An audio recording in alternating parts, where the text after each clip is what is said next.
우리는 지금 한 시대의 마침표이자 새로운 시대에 여는 글을 써내려가고 있는 중요한 역사의 한 페이지에 서 있습니다. 지난 수세기 동안 인류의 의식을 지배해온 고전 물리학 패러다임이 한계에 봉착하고 그 한계를 뛰어넘는 새로운 이정표로서 양자 패러다임이 부상하고 있는 것입니다. 하지만 이 전환은 단순히 물리학 이론의 교체를 넘어 우리가 세계를 이해하고 해석하는 근본적인 방식, 즉 세계관의 대전환을 예고하고 있습니다. 특히 눈여겨볼 점은 이 새로운 패러다임이 현대 과학의 정점에 서 있는 양자 이론과 고대로부터 이어져 온 영성의 지혜가 만나는 접점을 열어젖히고 있다는 사실입니다. 서로 무관해 보이던 두 영역이 양자라는 열쇠로 하나의 문을 열고 있는 셈입니다. 이번 영상에서는 물리학과 형이상학을 아우르는 융합적 세계관의 지평, 21세기 통합적 세계관의 가능성에 대해 함께 상상해보고자 합니다. 전통적으로 과학과 영성은 서로 어긋나는 별개의 영역으로 여겨져 왔습니다.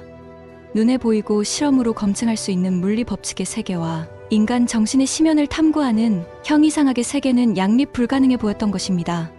하지만 20세기 초 양자역학의 등장은 그런 이분법적 구분에 근본적 의문을 던졌습니다.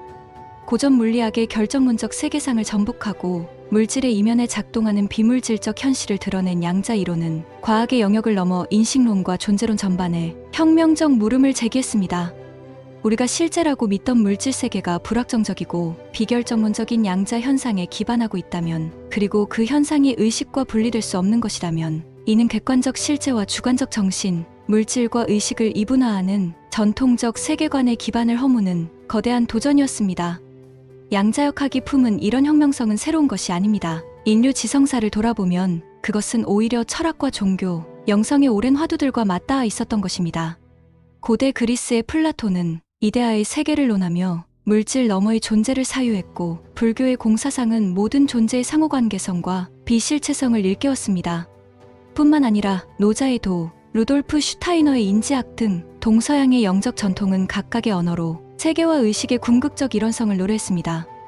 마치 물리학의 최전선이 그려내는 세계관이 옛 성자들의 영적 직관과 때늦은 조우를 하는 것 같습니다. 과학과 영성은 서로 다른 길을 걸었지만 결국 존재의 본질이라는 같은 정상을 향해 나아가고 있었던 셈입니다.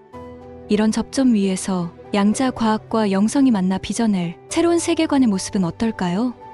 아마도 그것은 모든 분절과 대립을 넘어선 하나됨의 비전, 생명과 물질, 주관과 객관이 끝없이 소통하고 교감하는 살아있는 우주를 그려낼 것입니다. 덴마크의 물리학자 닐스 보어는 우리는 우주의 한 부분이며 동시에 관찰자라는 말로 이 역설적 진실을 표현했습니다.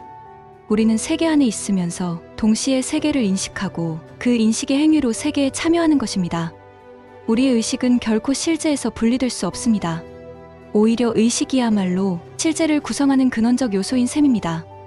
물질 너머의 실제, 물리를 넘어선 형이상을 품어 안는 통합적 세계관, 그것은 객관과 주관, 외부와 내부의 이분법을 가로지르는 실제에 대한 다층이적 이해로 우리를 초대할 것입니다. 이런 통합적 세계관은 자아와 세계에 대한 우리의 근본적인 태도, 변화로 이어질 수밖에 없습니다. 만약 내가 관찰하는 세계와 내가 분리될 수 없는 것이라면 세계에 대한 나의 모든 인식과 행위는 곧 나 자신에 대한 것이기도 하기 때문입니다. 세계와 나, 자연과 문명, 너와 내가 별개가 아닌 궁극적 하나됨, 이 깨달음의 빛 속에서 우리의 일상은 이전과는 전혀 다른 의미로 다가올 것입니다. 자연은 정복의 대상이 아니라 우리 자신의 모습으로, 사회는 개별 인격체들의 집합이 아니라 모두가 함께 진화하는 하나의 의식장으로 보이기 시작할 것입니다. 홀로 존재할 수 있다는 아상에서 깨어나 다른 모든 존재들과 더불어 숨쉬는 연결망의 일부로 자신을 발견하게 되는 것입니다. 이는 윤리와 가치, 삶의 방식에 있어서도 혁명적 전환을 가져올 수밖에 없습니다. 만일 우리가 옳다고 여기는 모든 행위가 우주라는 거대한 그물을 타고 전 세계로, 나아가 나 자신에게로 되돌아온다면 이는 모든 존재에 대한 무한 책임으로 우리를 이끌 것입니다. 나의 말 한마디, 행동 하나하나가 전체에 영향을 미친다는 자각 말입니다. 세계관의 전환은 곧 삶의 전환입니다. 양자적 세계관 속에서 나는 더는 세계와 동떨어진 원자적 개인이 아닙니다. 우리는 모두 거대한 양자장 위의 고유한 파동이자 다른 모든 파동과 얽히고 설켜 전체의 하모니를 빚어내는 창조적 음표들입니다. 개인의 자유와 자율은 이제 전체와의 조화 속에서 새롭게 정의되어야만 합니다. 과학사학자 토머스 쿤은 과학혁명의 핵심을 패러다임의 전환, 즉 세계를 바라보는 방식의 변화에서 찾았습니다. 21세기의 문턱에서 우리가 맞이하는 양자혁명 또한 단순한 부분적 지식의 확장을 넘어 세계와 자아를 이해하는 우리의 인식 틀 자체를 송두리째 바꿔놓을 것입니다.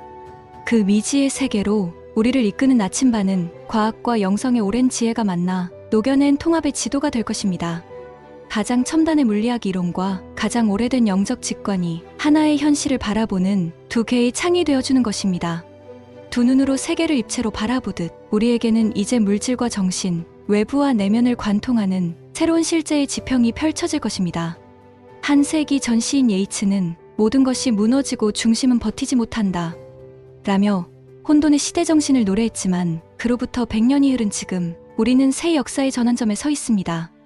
이제 모든 것이 연결되고 중심은 어디에나 있다는 새로운 세계관의 노래를 부를 때가 된 것 같습니다. 우리는 각자 자신만의 고유한 자리에서 동시에 세계라는 거대한 파노라마 속 한 점으로 존재하는 양자적 주체이기 때문입니다. 당신의 내면으로 깊이 침잠해 볼 때 어쩌면 우주의 모든 별들이 노래하는 위대한 교향곡의 한 음표가 될 수 있다는 자각, 그것이 바로 양자 세계관이 우리에게 선사하는 가장 경이로운 깨달음의 선물이 아닐까요? 오늘도 문턱 앞에 멈춰선 채 저 밖을 응시해 보십시오. 세상은 여전히 혼돈스럽고 내일은 불확실해 보이겠지만 그 모든 것 속에서 작동하는 질서, 우리 모두를 관통하는 힘을 느껴보십시오. 그것은 분리될 수 없는 전체 속에서 각자의 자리를 지켜내는 모든 존재들의 숨소리, 우주라는 광대한 그물을 짜내는 보이지 않는 시일 것입니다. 그 실 하나하나는 지금 이 순간에도 당신과 나를, 나와 세계를 잇고 있습니다. 양자 과학이 밝혀낸 경이로운 실제의 얼개 속에서 우리는 모두 연결되어 있고 어떤 분리도 허상에 불과하다는 깨달음, 그것이 새로운 세계관의 출발점이자 종착점이 될 것입니다. 자, 그 깨달음을 나침반 삼아 미지의 내일로 향하는 여정에 함께 오르는 건 어떨까요? 우리가 꿈꾸는 더 나은 세계는 바로 그 여정 위에서 실현될 것이고 확신합니다.